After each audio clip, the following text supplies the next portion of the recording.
is CGTN, China Global Television Network.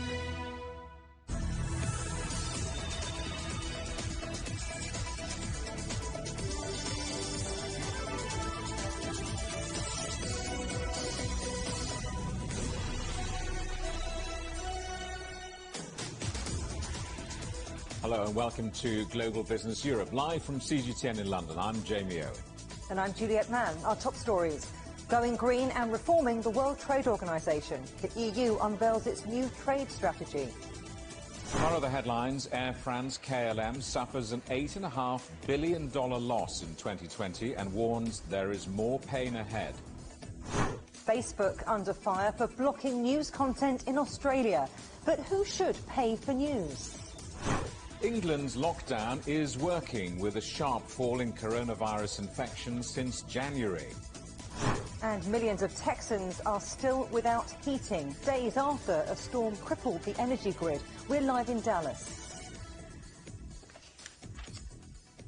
The European Union has unveiled its trade policy review, setting out global market priorities and plans to develop international relationships. Brussels says it'll encourage a stronger green agenda at the World Trade Organization and ensure the WTO sets rules for digital trade. The EU also wants to enhance partnerships with countries like China and the United States, but says it will work vigorously to enforce global trading standards. Well, let's talk to our correspondent Tony Waterman in Brussels. Tony, what are the fundamental changes of direction from Brussels? Well, Jamie, the trade negotiations of yesteryear used to just be about knocking down trade barriers and slashing tariffs. But what Brussels presented today was really a proposal to use trade as a tool to tackle some of the biggest challenges facing the world right now: climate change, sustainability, forced labor practices, this imbalance when it comes to globalization. It feels that trade can really be the answer to some of these problems. But as you mentioned, it's really climate change which is front and center. Going forward, Brussels wants any new trade negotiations that it strikes to respect the 2015 Paris Agreement. It also wants to get commitments from G20 countries when it comes to climate neutrality targets. And this is something that was repeated throughout the day today, how important this was for really driving trade going forward. I mean, it's no secret that trade is a big contributor to climate change when it comes not only to the transport side of things, but also on the production side of the products that are being transported. But besides climate change, it was reforming the WTO that is also another top priority. Brussels wants to work with the United States so that the appellate body can get back up and running. This is the part of the organization that settles international disputes. It was hamstrung by the former Trump administration. It also wants to bring the rule book into the 21st century to include digital trade, e-commerce, cross-border transfers, stuff that it is not prepared for at the moment. But ultimately, this proposal that was put forward was about Brussels and Europe standing on its own 2 feet, making its own decisions and not getting sandwiched in between the world's superpowers, China and the United States. Take a listen. The EU will be more assertive in pursuing our interests and protecting ourselves from unfair trade practices. Europe plays by the rules, and where necessary, we will be proactive in upgrading those rules. Our WTO reform plan will address issues such as competitive neutrality, subsidies, and state-owned enterprises. But we also need to strengthen our own capacity to level the playing field and defend ourselves when our partners do not play by the rules. Tony, has Brussels indicated how it will tackle what it sees as distortions in international trade?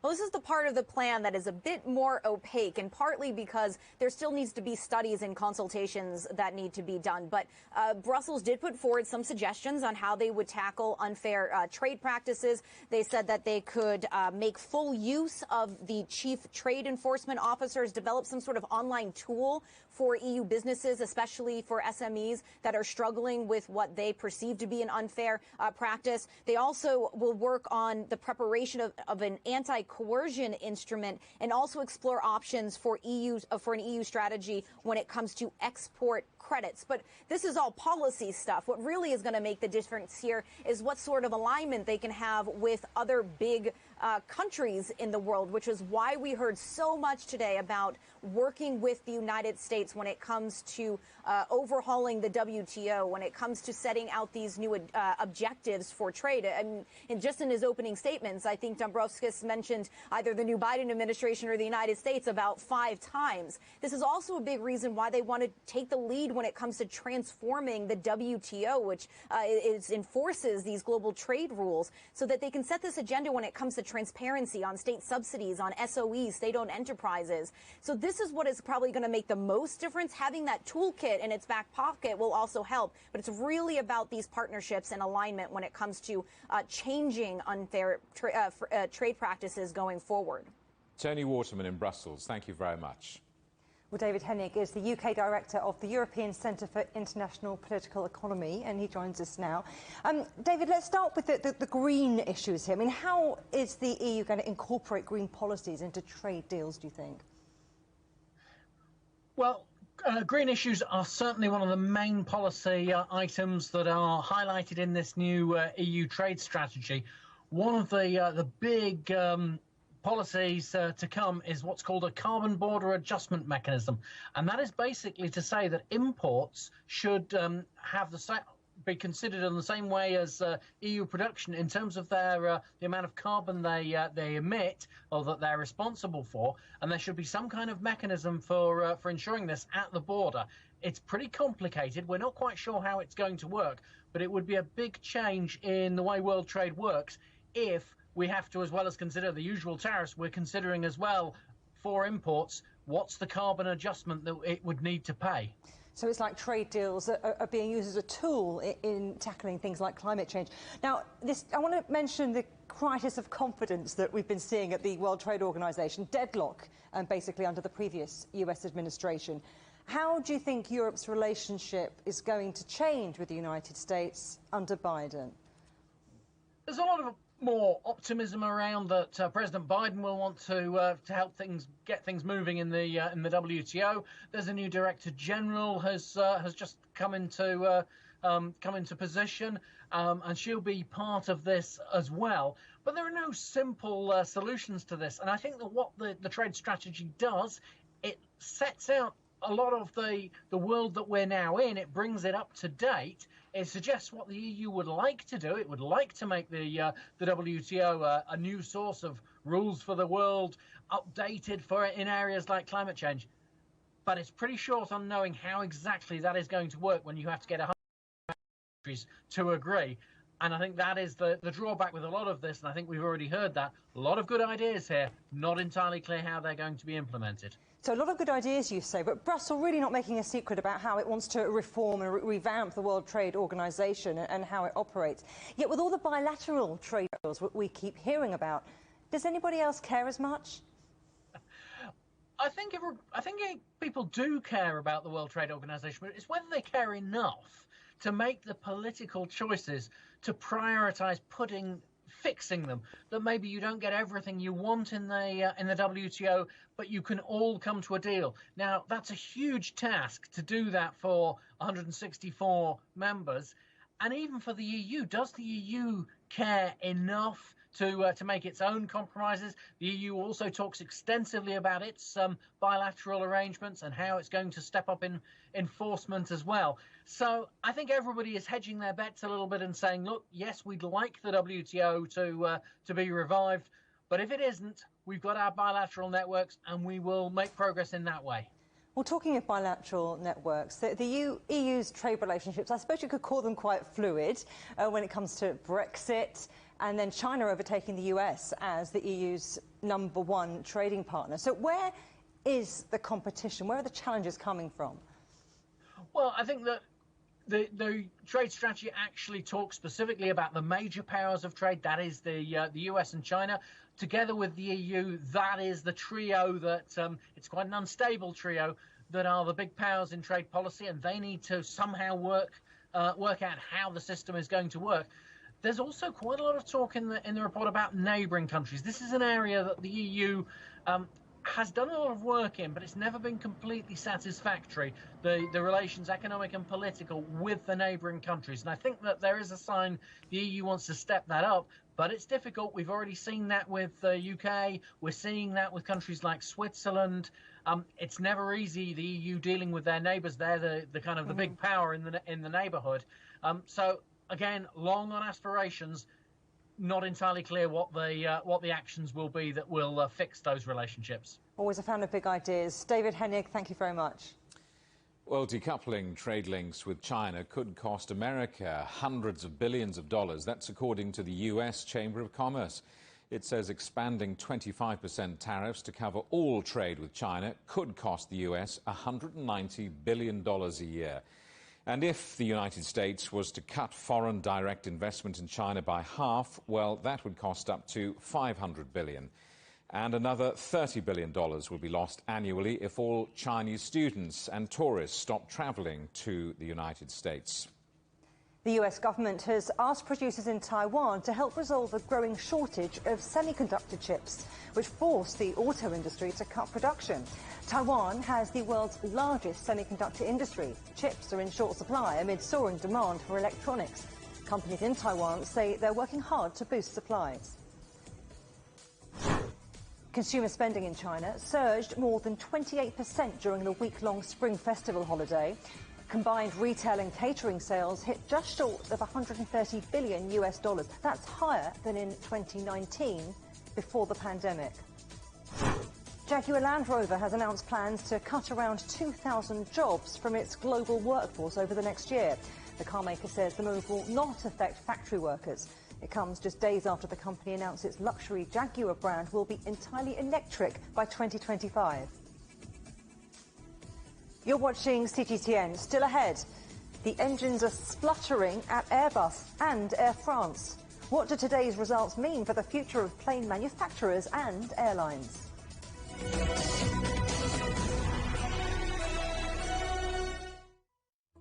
Search CGTN Europe wherever you get your podcasts to subscribe to The Agenda podcast. The Agenda with me, Stephen Cole, always gets to the heart of the story. Just subscribe today and listen now. Covering the world from 4 continents. A new horizon. Teams in Beijing, Washington, D.C., Nairobi, and London. Who connect, interact, and inquire to bring you the stories that matter to all. The Link, only on CGTN. Don't forget you can sign up to our daily newsletter. We bring you all the top business headlines straight to your inbox. So sign up for free at this address. CGTN. See the difference.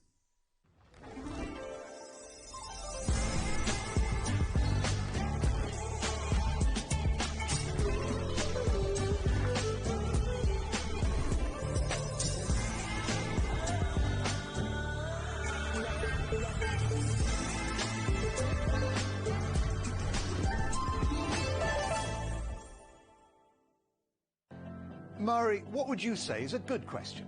Stephen, I'd say it's one where there's always more than one answer. The Answers Project is a new podcast series from CGTN Europe. With me, Stephen Cole. And me, Mari Beveridge. In each episode, we'll take a complex question. And with the help of some of the world's foremost experts, shine light on some of the answers. So join us for The Answers Project. Available wherever you get your podcasts.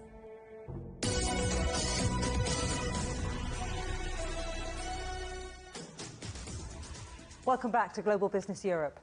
The airline industry has had a rather turbulent day. Air France KLM says it will fly deeper into the red this year. That's after chalking up an $8.6 billion net loss for 2020. The company says renewed lockdowns and continuing travel restrictions will only make things worse in the short term. Here's Ross Cullen. At the top of the press release from Air France KLM on its 2020 results, the airline admits that the COVID-19 crisis is having an unprecedented impact and has severely impacted results. It goes on to say that 2020 tested the Air France KLM group with the most severe crisis ever experienced by the air transport industry, and that crisis has hit the carrier with some severe financial turbulence. there was a drop in passenger numbers of 67% compared with the previous year and a fall in revenue of 59%. The airline cut its workforce by 10% or nearly 9,000 full-time positions in 2020, and it expects to eliminate a further 6,000 jobs in the coming years. In 2020, Air France-KLM received $12.5 billion in loans and guarantees from France and the Netherlands, but still, the Air France side of the business alone recorded a $1.2 billion operating loss in the final 3 months of 2020. But Air France painted a brighter outlook picture, saying it's going to ramp up capacity towards the summer and saying it expects a recovery in the second and third quarters of this year, thanks to the COVID-19 vaccination programme already being rolled out across the world. But for now, KLM is not able to run passenger flights between the Netherlands and South America and South Africa and the United Kingdom. And here in France, there is a ban on all non-essential travel into and out of the country. So as lockdowns and curfews continue, the worsening travel outlook threatens to ruin Europe's critical summer season and leave major airlines in need of another round of funding support. Ross Cullen, CGTN, Northern France. And it's a rather hard landing for Airbus too. The European aircraft giant reported a net loss of $1.3 billion for 2020. Group revenues also plunged due to the pandemic. Airbus did manage to deliver 566 commercial aircraft last year, but that's 297 fewer than 2019. The company says it sees no immediate improvement in prospects, with many uncertainties remaining. Well, Peter McNally is the global sector lead at the investment company Third Bridge. He told me how Airbus might be able to weather the turbulence of the pandemic. The disappointment is going forward, they're only going to make $2 billion in 2021. They do have enough liquidity. I think I'd be more concerned about the supply chain. Inventories at Airbus do remain high. Air travel's picking up, but it's really only limited to the leisure traveler. It's not long-haul international.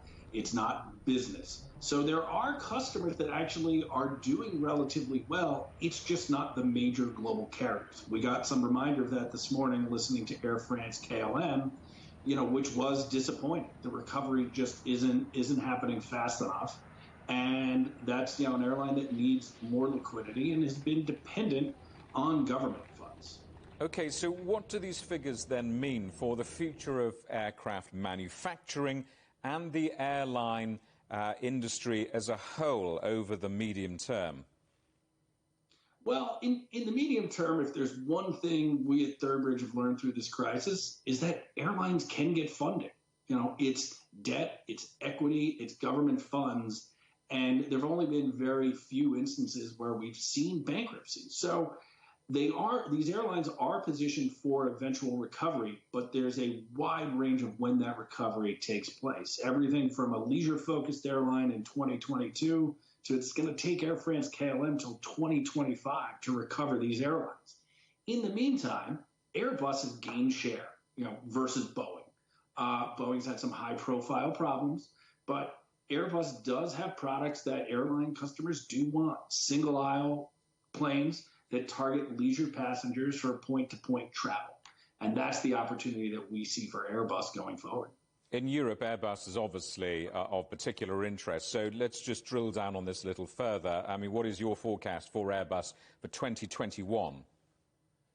Well, I don't think it's that much different from the guidance that the company has laid out today. Those profit numbers are disappointing that they gave, and flat deliveries, were probably a little bit disappointing. But looking ahead, there are some leisure airlines, like we point to Ryanair or Wizz Air, two in particular that have opportunistically gained share. They're taking deliveries of more aircraft, going forward, and they have liquidity. So we could see a scenario in 2022, and beyond, where things do start to look better for Airbus. That's a very optimistic take on it. There'll be lots of people in the business community around the world who've got used to, during the pandemic, doing business working from home. It's just possible, isn't it, that actually business travel doesn't ever return to its former heights. We're going to stick with working from home. Absolutely. Look, there is some amount of travel, business travel, that's going to be lost for good, but there are parts of it that will come back, particularly in sales. And, given that opportunity, we do expect some things to come back, but that recovery is going to lag the leisure traveler. If you had to call it, who will be the big names who will fail and won't see this turbulence through? Well, I'm not sure, fail is it is a big term. I mean, the two airlines that look like they're struggling the most are Air France, KLM in Europe, and American in the United States. They came in with a lot of debt, have added more through the downturn. They're a lot more geared towards international long haul and business travel, whereas they've have struggled to compete targeting that leisure customer, where we have seen some encouraging signs. Better news for the car industry. Daimler is predicting sales and revenues will rise significantly this year, despite the pandemic effect. That optimism comes after the German car giant reported $4.8 billion in net profit for 2020. Ryan Thompson reports. In a year when budgets are tight, lockdowns have kept car buyers at home, and semiconductor chips are in short supply, Europe's automakers have shown unlikely resilience. That includes Mercedes-Benz and its parent company, Daimler AG, which announced a $4.8 billion profit for 2020. We gained some significant traction in terms of improving our financial results, especially in the second half of the year. Chief Executive Ola Kalines called it a stress test like no other. He had been at the helm for only a few months when the coronavirus first hit supply lines coming from China. Very quickly, we could change processes, change the way we work to keep the business going. And we also learned from the different countries around the world where the pandemic hit us first. We took those learnings and moved those to other markets, so we were well prepared. Many of those lessons came from China, where lockdowns ended by early spring and buyers returned with confidence. Sales there jumped more than 11% last year, helping the world's first ever car company offset lost revenue from Europe and the Americas. This looked like a pretty awful situation for 2020, but China immediately came out of this crisis in the second and third quarter, and today it looks like the best of all markets again, like 2 years ago. But the good news doesn't stop in 2020. Projections for this year put the company on track to increase sales and profits. Daimler shares up over 2% on the news. There are some concerns about more production problems because of that worldwide shortage of semiconductor chips that's really hurt automakers globally. But Daimler's chief executive says the company has already accounted for the problem and doesn't expect it to affect sales past the spring. Ryan Thompson, CGTN, Frankfurt. Meanwhile, Chinese demand for Bentleys pushed orders up by 50% in January compared to the same month last year. The luxury car maker said it had not faced major disruption to orders from either the pandemic or Britain's exit from the European Union. The company, which is owned by Volkswagen, sold just over 11,000 cars and made a small profit last year, despite having to close its factory during the UK's first lockdown. Who should pay for news content on Facebook? It's a row raging in Australia with repercussions far beyond. Shares in Facebook were largely unscathed as Wall Street shrugged off outrage over the company's decision to block all feeds from news outlets in Australia. The move was in response to proposed legislation that would force tech giants to pay for the use of Australian news content. Greg Navarro reports. An estimated 15 million Facebook users here in Australia, spread out across neighborhoods like this one, woke up this morning without news in their morning feeds. Now, it didn't take long to discover that Facebook's ban went further than just news, blocking access to a number of things, including fire and emergency services, even the Bureau of Meteorology. That prompted an angry response from Australia's government, the federal treasurer calling it wrong and saying that it proves the immense market power of these digital giants. Now, Parliament is considering a bill requiring Google and Facebook to pay Australian news media companies for their content that appears on the platforms. It's something the tech giants have resisted. In fact, Google had threatened to remove its search engine, but has since worked to strike separate deals with various media companies. Facebook has gone much further and said the move is justified because there's no clear guidance on the definition of news content. Now, it's also blocked users elsewhere from viewing or sharing news stories from Australian media outlets. The Treasurer has reportedly spoken with Facebook founder Mark Zuckerberg. Access to some of those non-news pages have been restored, but not the news. And of course, there is a rising backlash here against Facebook, including a movement called Delete Facebook. Critics say restricting access to essential services is unthinkable, and that blocking access to news means that more people might be tempted to rely on misinformation. Greg Navarro, CGTN, Sydney. Let's talk to Amy Binns, Senior Lecturer in Digital Journalism at the University of Central Lancashire. Amy, let's start first of all with cutting off vital public health information in a global pandemic. It's not a terribly good look for Facebook, is it? No, it really isn't. I think Facebook scored rather an own goal there. They say that some of the pages were deleted by mistake, particularly government health and safety pages, and have been restored. But I think this isn't something that Facebook really wanted, and I think they've behaved rather rashly here. This isn't just an Australian problem, is it? Who pays for content and regulation of the internet is a pretty global debate, isn't it? Yeah, it really is. And I think that's why Facebook is pushing back against the Australian government's demands. They know that if they fold in Australia, then Canada, the UK, the EU, all these countries are looking to see if this is something that they could copy in for their own governments. The unintended consequences here presumably are if you ban all those trusted news sources, Facebook users will find more undesirable content being peddled, filling that information vacuum. They may do that. I mean, certainly, I'm sure anti-vaccination groups will want to exploit this. But the other problem for Facebook is, of course, that people will simply leave Facebook. What Facebook has done here is kicked off their most trusted, prolific content providers. And Facebook doesn't produce any content themselves. They rely on other people to produce content.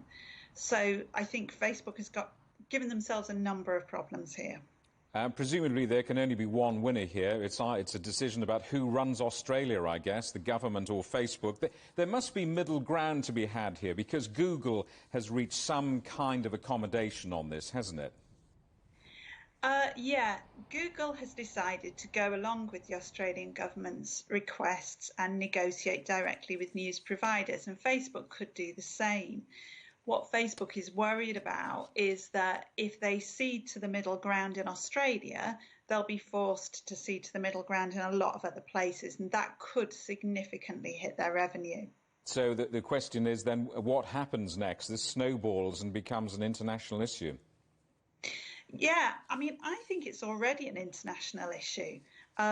There are news providers worldwide who are really struggling because they've lost advertising revenue to these giants who are not giving them anything back or are giving them very little back. I think it's an issue that's been obscured by social media's many other problems, like abuse online, political extremism online. I think the Australian government is the first people to really look at this problem, but I think it's already an international issue. Amy Binns at the University of Central Lancashire, thank you very much. You're watching CGTN. Still ahead, people in Texas are told to boil water as the deep freeze paralyses power and water networks.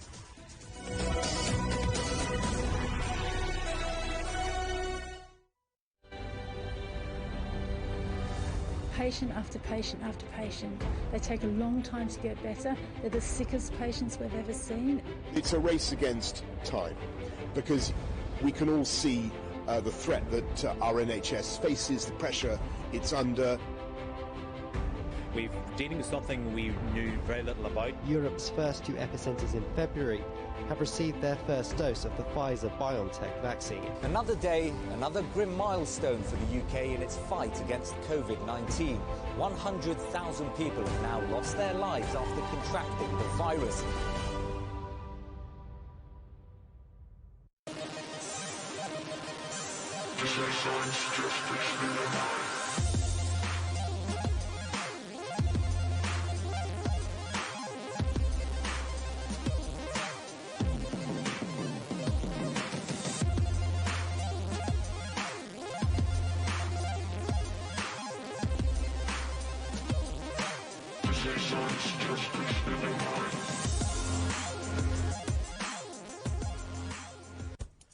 On the agenda with me, Stephen Cole, we look up into space.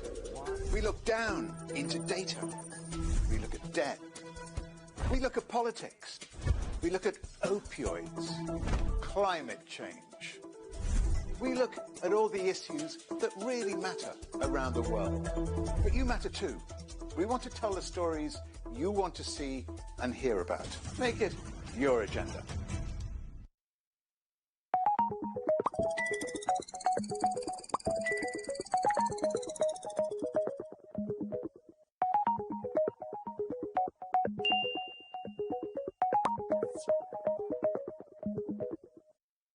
Roger, Ricky, last clear. We can try out the wild and crazy ideas. Nothing can stop an idea whose time has come, and this idea is coming. I actually feel quite comfortable in isolation. We should all be very basic when we're trying to save the world. Awesome! We hope it will happen. We have to live in hope.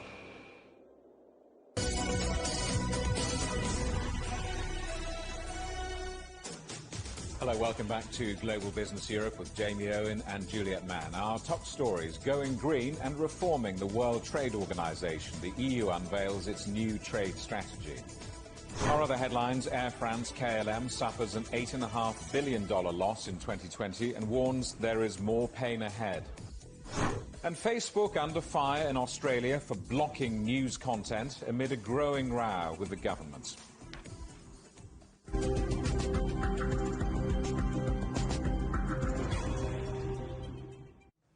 The World Health Organization has launched its new strategy in the battle against COVID-19.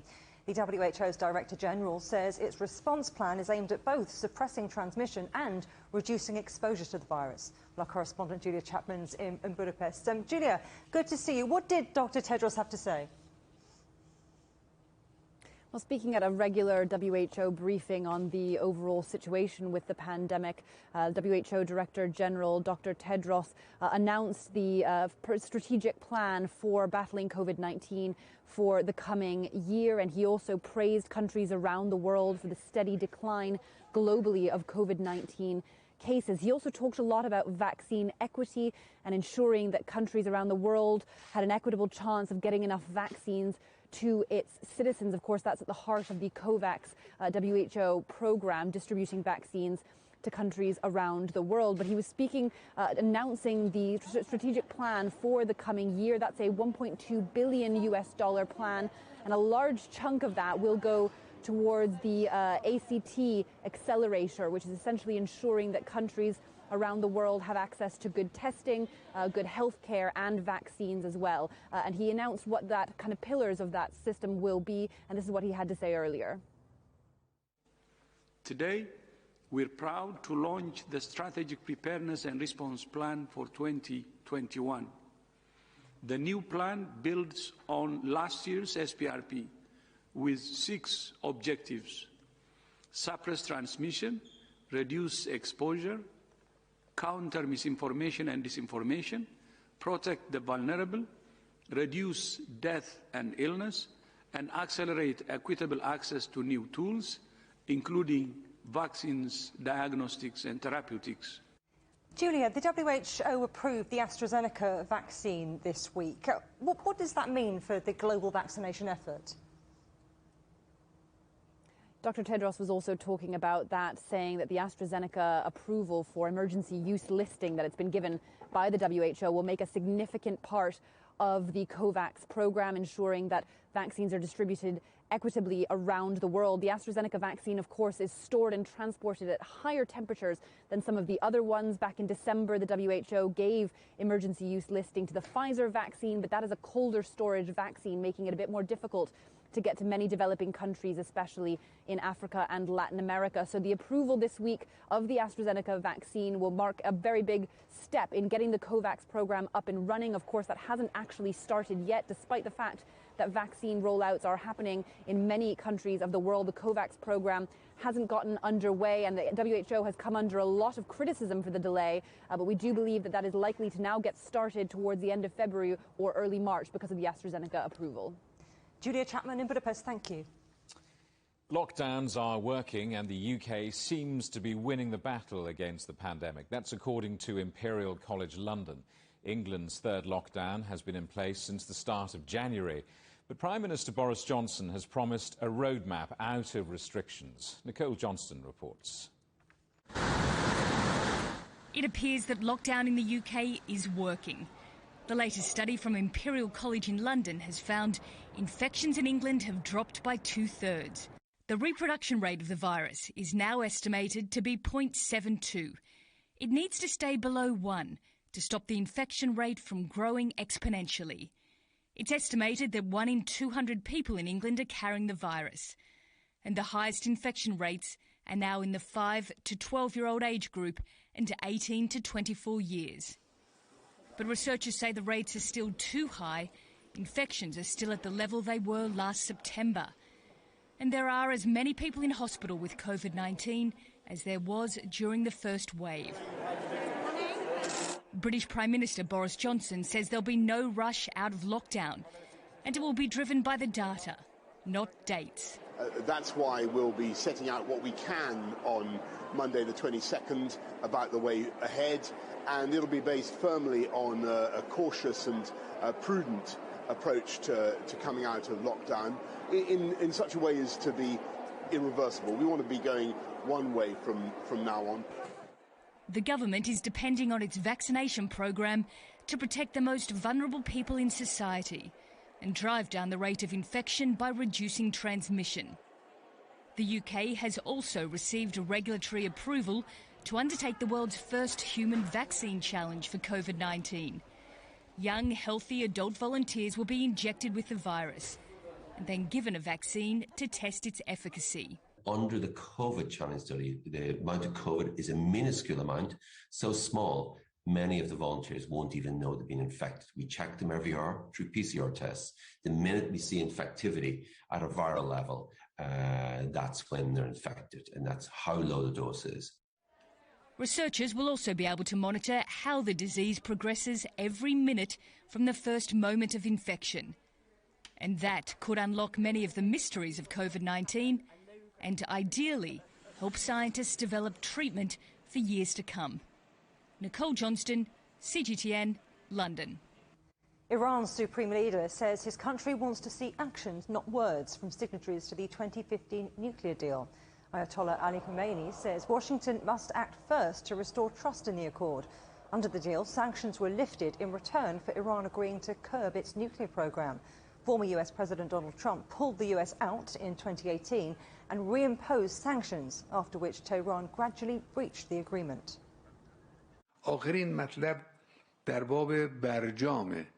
We have heard many nice words and promises which in practice have been broken and opposite actions have been taken. Words and promises are no good. This time we want only action from the other side, and we will also act. Well, talks aimed at saving the Iran nuclear deal will begin shortly. Foreign ministers of France, the UK and Germany will speak with the new United States Secretary of State, Antony Blinken, hoping to bring Washington back to the negotiating table. It comes days ahead of a deadline set by Tehran to impose new limits on inspections. China says all sides must prioritise urgency and that getting the United States back is the only way forward. All sides should push the United States to return unconditionally to the Iran nuclear deal and lift all of its sanctions. Iran should resume the fulfillment of all nuclear commitments. We should all keep calm and restrained to avoid the escalation of tensions and make room for diplomacy. At least 31 people have now died and millions are without power after a winter storm hammered the southern United States. A deep freeze has taken hold, crippling the power grid in Texas and leaving residents without electricity or water. Nitza Soldad Perez reports.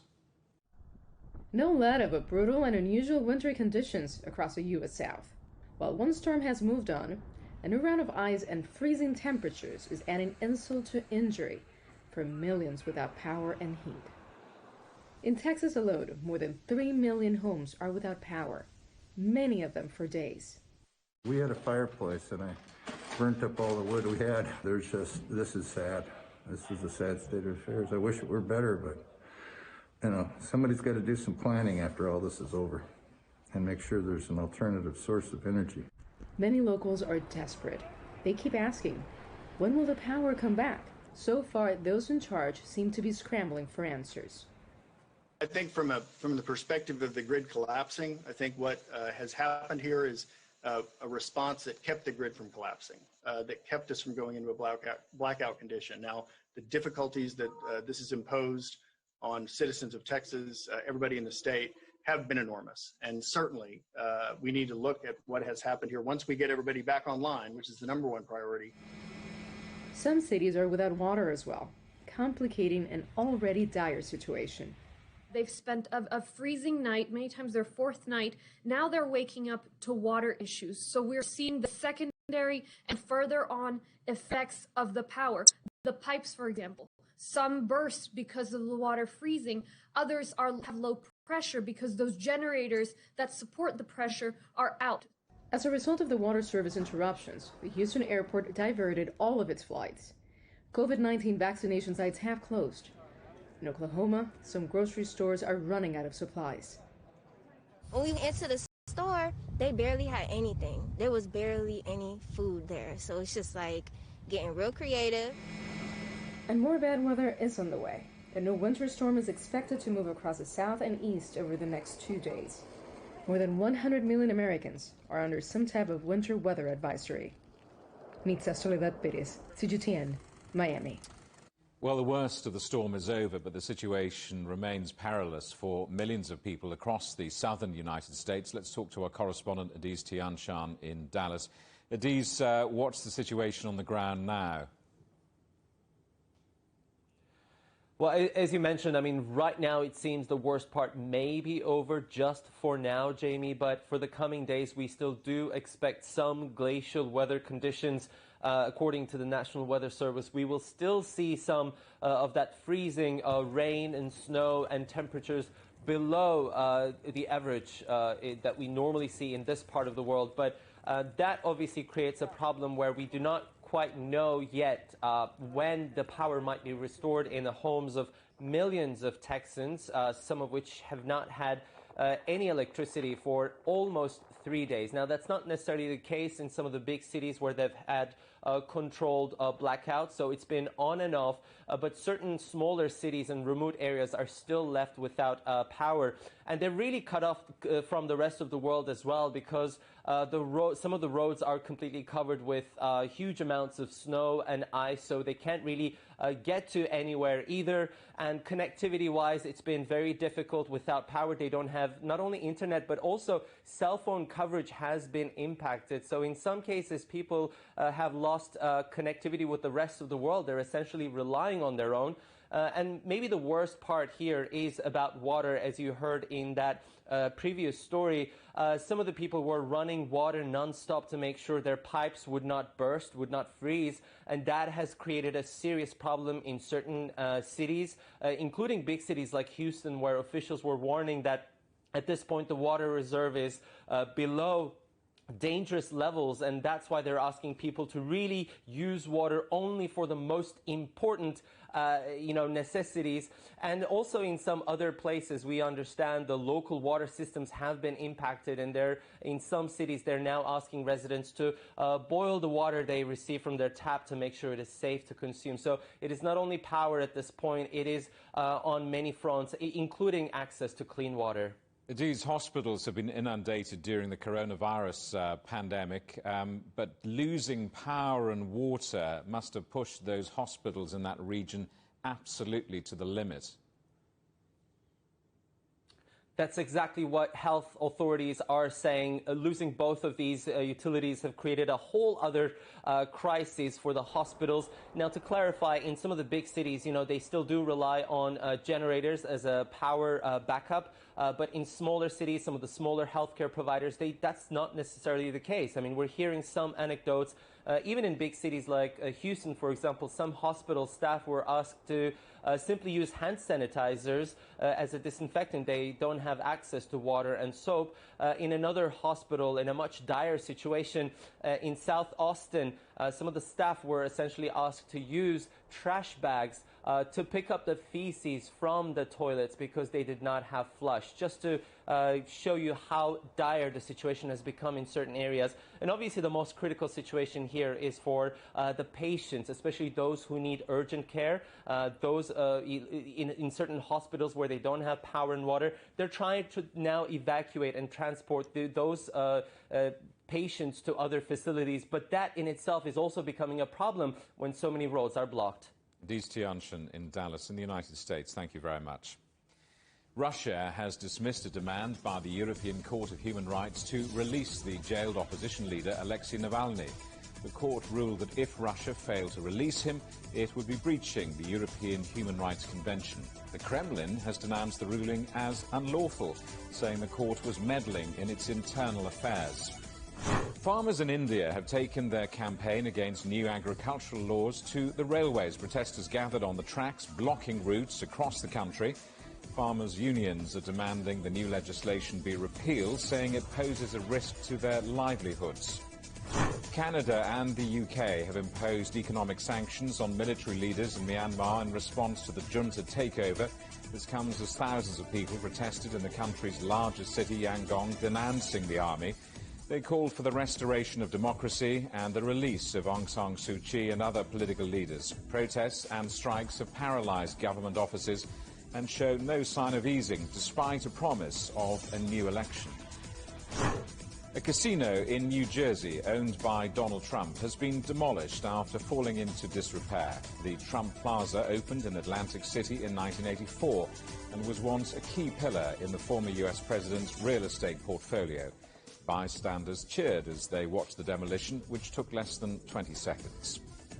Jerusalem's holy sites have been covered in snow after a storm and freezing temperatures hit the region. The city came to a standstill after authorities shut down transport and the police put up roadblocks. Normal services have now resumed and schools reopened. Is it ever possible to measure the value of one life against another? Sometimes people are asked to do just that, and it's one of the questions discussed on CGTN Europe's new podcast series, The Answers. To find out more, go to europe.cgtn.com and you can find the answers wherever you get your podcasts. And remember, CGTN is available to watch for free on all the major digital platforms, on Smart TV or online on Roku, Apple TV, Amazon Fire and Android TV, YouTube and Dailymotion as well, and CGTN.com and the CGTN app. You're watching CGTN. Still ahead, the small Brazilian city hoping that a big vaccination program will reduce COVID transmission rates.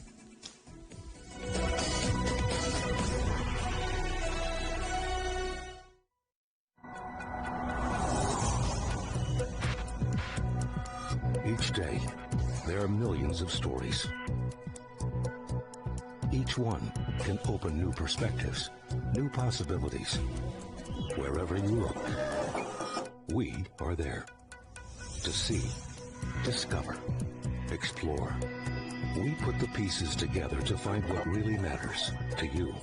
All around the world, all around the clock. Our reporters are at home across the globe. From our headquarters in Beijing and production centers in Washington, Nairobi, and London, China Global Television Network. Stories from across the globe, reaching people across the globe. CGTN. See the difference.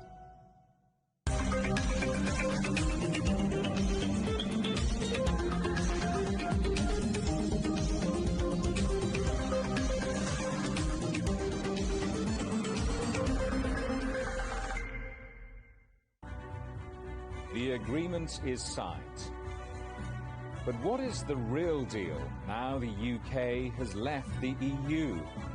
For trade, for business, for the city, for ordinary people. Make sense of Brexit with CGTN.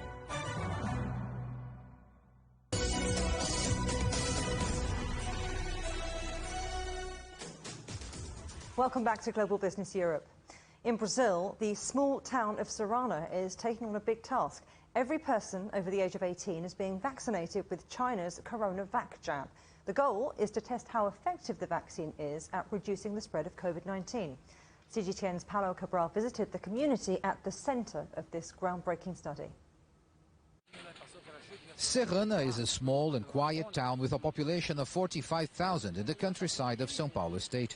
It has been severely hit by a powerful foe, the novel coronavirus. About 6% of the population has contracted it, against an average of about 2% statewide. Foi arrasador, foi muita perda, muito conhecido, muito. It caused a big destruction here. We had many losses of lives. My son-in-law, for example, died in June, and I still can't accept it. I've been living in this town for 50 years, so it's like a family. So we feel sad for everyone who dies. The high infection rate here was a key reason the city was chosen to serve as the testing ground for a study of mass vaccination launched Wednesday by the Butantan Institute, the Brazilian partner of Chinese lab Sinovac Biotech in the development and local production of the CoronaVac vaccine.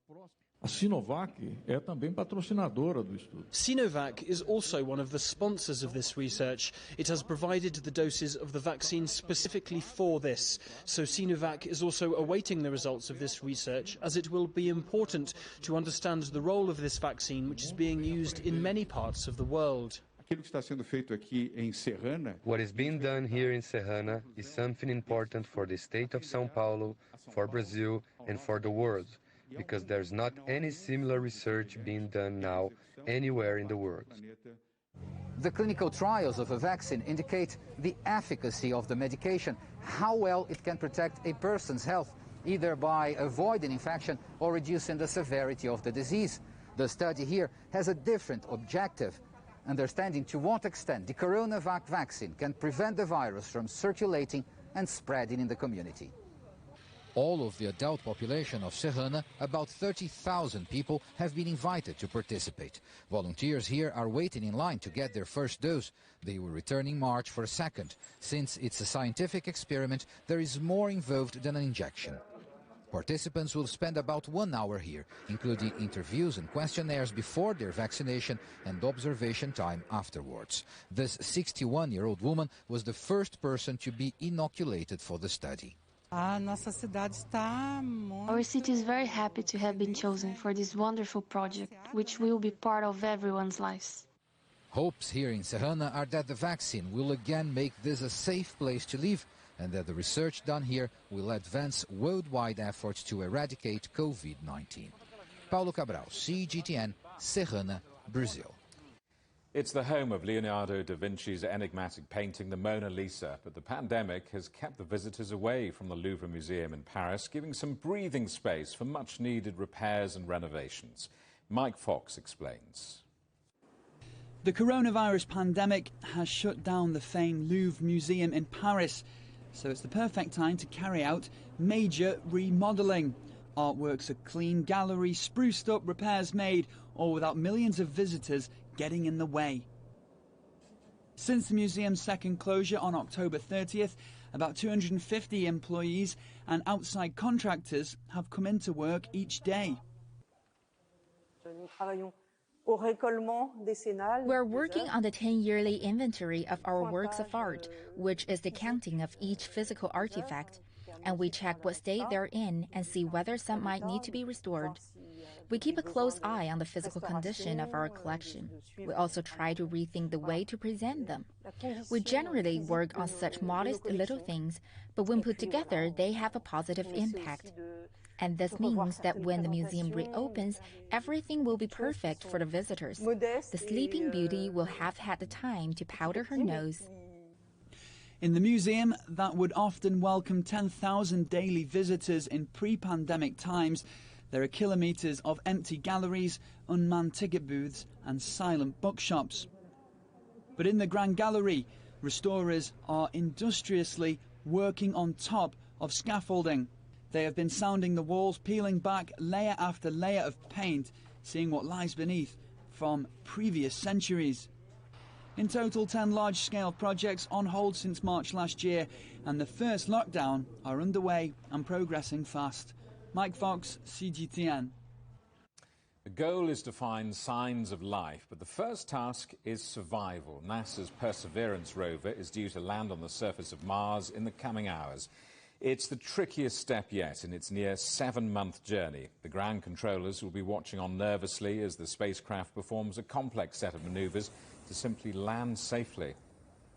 John Zorella explains NASA's mission to Mars and why all of a sudden there are so many spacecraft heading to the Red Planet. Mars is a really busy place these days, perhaps busier than it's ever been. The United Arab Emirates has an orbiter around Mars, and China has an orbiter-lander combo orbiting Mars. And NASA now has the Perseverance rover, the most sophisticated rover ever built, approaching the Red Planet, and it will be landing soon. The landing spot, the Jezero Crater, an ancient river delta where scientists believe water flowed billions of years ago before Mars became a dry, dead planet. And where there was water, there may have been life. Perseverance's express purpose is to search for signs of past microbial life. Engineers will also attempt something never before done on another world. Fly a helicopter called Ingenuity, equipped with 2 cameras, and if it works, the tiny chopper weighing less than 2 kilograms can scope out interesting surface features, and then engineers can direct Perseverance to go check them out. So here's the twist on the search for life. Should Perseverance actually find it, scientists might not know it for at least another 10 years. How's that, you're asking? Well, Perseverance is just the first step in the most ambitious robotic plan ever undertaken, called Sample Return. Our journey has been from following the water to seeing whether this planet was habitable, to finding complex chemicals, and now we're at the advent of an entirely new phase, returning samples. Perseverance will drill down into the Martian ground, collecting dust and rock samples in canisters to be left in designated spots on the surface or stored in the rover. In the second half of the decade, a fetch rover and an ascent vehicle arrive. The rover will pick up the tubes and deliver them to the ascent element. It will lift off and rendezvous with an orbiting Earth return spacecraft. NASA and its partner, the European Space Agency, say it would be about 2030 before the samples get back here. There's no guarantee, but those samples might finally answer the vexing question: did Mars once have life? John Zorella reporting there.